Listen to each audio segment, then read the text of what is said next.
Aujourd'hui, je reçois Irène Duhourc, secrétaire d'une association, et elle va nous donner tous les détails. Et Eva, qui va me donner son nom de famille parce que je vais encore me mélanger les pinceaux. Alors, c'est Eva Fatouira. Voilà, elle a très bien dit, merci. Alors les filles, vous êtes venues pour me parler d'un événement qui va avoir lieu dimanche 28 et qui va avoir une sacrée importance. Alors, effectivement, nous avions organisé un repas saveur bio avec Mahataiti dimanche 28 mai au restaurant du musée Gauguin à Papeari. Oui. Cependant, pour des raisons logistiques, nous avons malheureusement annulé hier cet événement. Ah, c'est tout frais. C'est tout frais, mais on a une bonne nouvelle, c'est qu'on va rebondir le 12 juillet sur un événement similaire qui se déroulera toujours au restaurant du musée Gauguin, mais cette fois-ci on fera uniquement un Mahataiti avec des produits locaux et véritablement bio. Il y aura toujours les deux conférences, enfin c'est des courtes conférences qui sont prévues. Il y aura une ambiance musicale et l'intérêt de ce moment, si vous voulez, c'est de parler de l'agriculture biologique sur le territoire, de son développement. C'était également faire découvrir aux gens certains produits qu'ils n'ont pas l'habitude de consommer. Donc là, le Mahataiti... Des produits locaux. Complètement. Oui. Qu'on fait maintenant, qui avant poussaient de façon bio, mais maintenant on leur met peut-être de temps en temps un petit coup de pouce avec des pesticides et donc on revient... Non, pouce comme avant en fait. Tous ce que l'on a chez nous... Enfin, oui, non, mais attention, c'est ce que je suis en train de dire, c'est que il est certain qu'il y en a certains certains agriculteurs continuent à faire pousser d'une façon traditionnelle, mais malheureusement, nous avons des produits locaux qui sont un petit peu aidés. Oui. Et c'est ce contre quoi on s'insurge. Je suis d'accord avec vous, moi je suis une mangeuse de légumes. Donc voilà, nous on essaye de revenir à une agriculture absolument naturelle, mais plus que naturelle, parce que l'agriculture biologique, c'est également travailler avec la nature. C'est mieux pensé. Mais c'est mieux pensé, il y a quand même des techniques agricoles qui permettront des meilleurs rendements, c'est sûr, que l'agriculture naturelle. Et par certaines techniques, on pourra également lutter contre les herbes sauvages, contre certains ravageurs. Voilà, c'est pas une agriculture naturelle, l'agriculture bio. C'est une agriculture totalement biologique.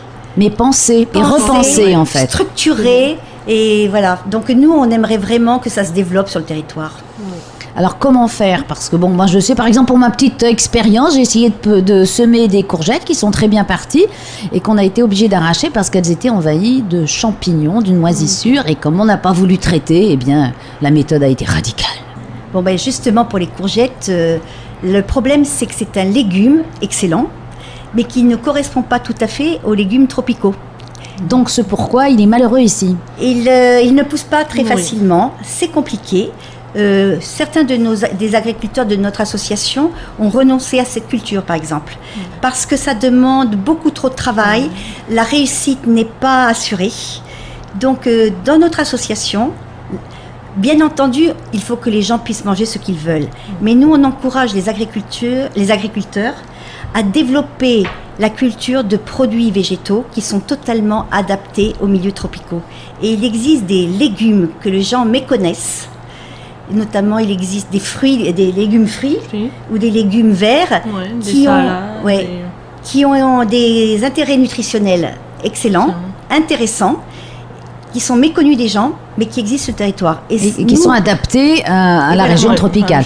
Donc, je suis rassurée pour les courgettes, parce que je dis vraiment qu'elles n'ont... Ah, bon, c'est les courgettes qui n'ont... Pourtant, c'est bien Tahiti, ces courgettes, elles sont d'un snobisme. Alors que les aubergines poussent très bien. Bah oui, c'est beaucoup plus facile.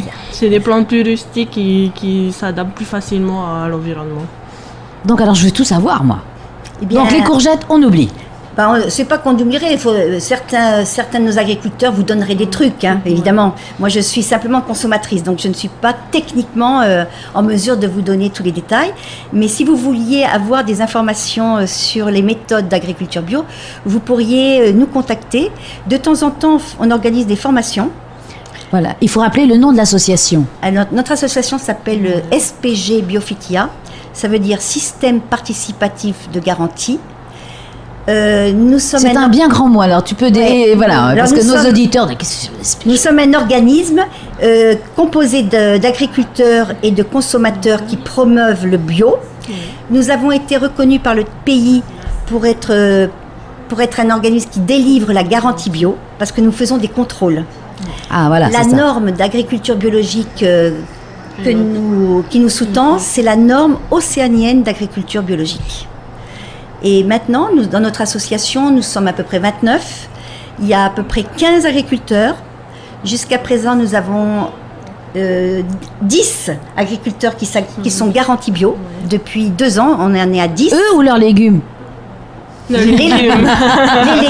J'aime embêter. Les légumes ont eu notre contrôle et le comité de conformité a évalué leur dossier, a consulté tous les éléments de leur dossier et on a pu leur délivrer la garantie bio pour 1 année.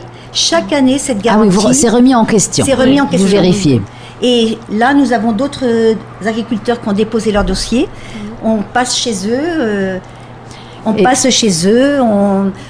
ils ont été contrôlés et les commissions de conformité vont se dérouler dans les prochains jours. Voilà. Oui, parce qu'en plus, c'est un défi à lancer puisqu'il faut manger 5 fruits et 5 légumes par jour, a priori, et que le prix des légumes est excessif. Donc, est-ce qu'on a toujours l'impression que les légumes bio vont être plus chers ?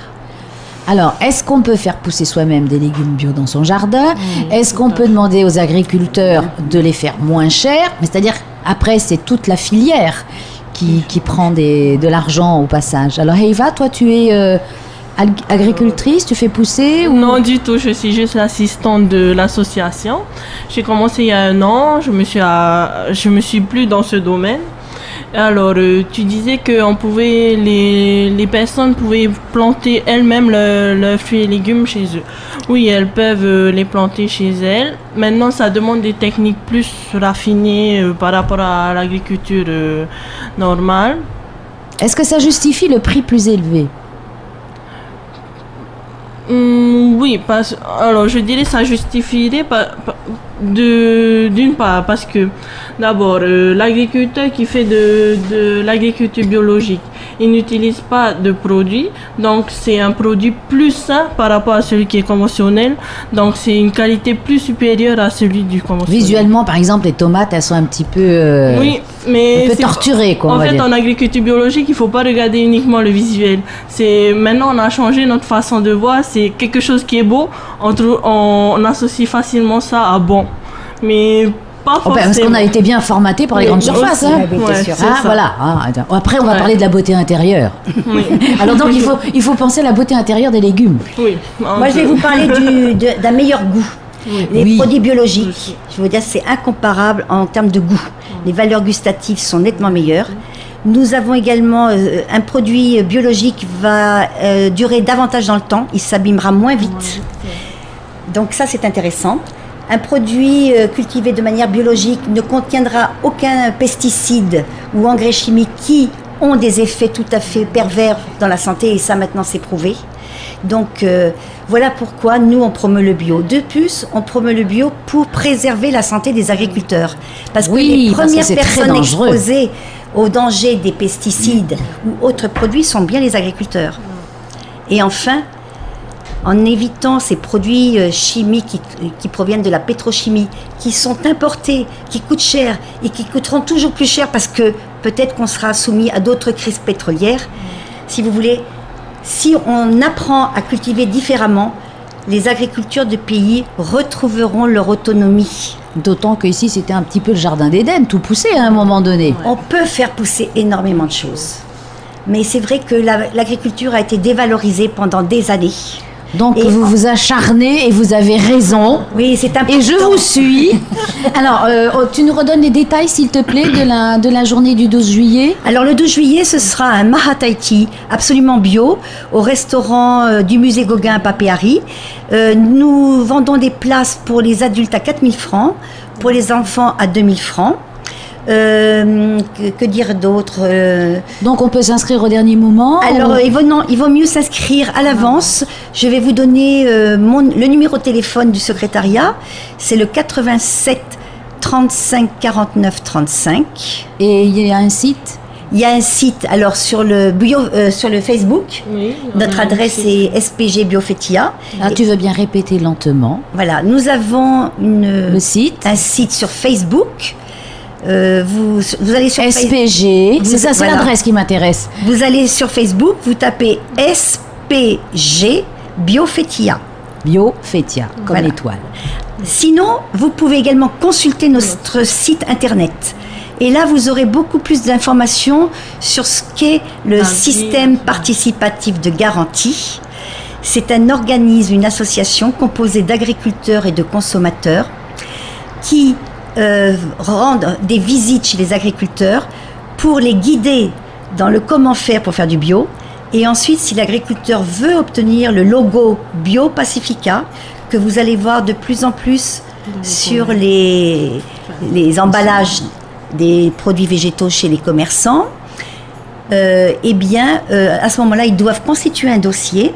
Heiva les aide, parce que les agriculteurs, ils n'aiment pas trop constituer les papiers. Je pense qu'il n'y a pas que les agriculteurs qui n'aiment pas la paperasse. La paperasse, ouais. Bon, alors merci Eva, tu seras là pour nous. Donc Irène et Eva, on va se donner rendez-vous le 12 juillet. Absolument. Et sinon, sur le site ou sur le Facebook. Merci à vous deux.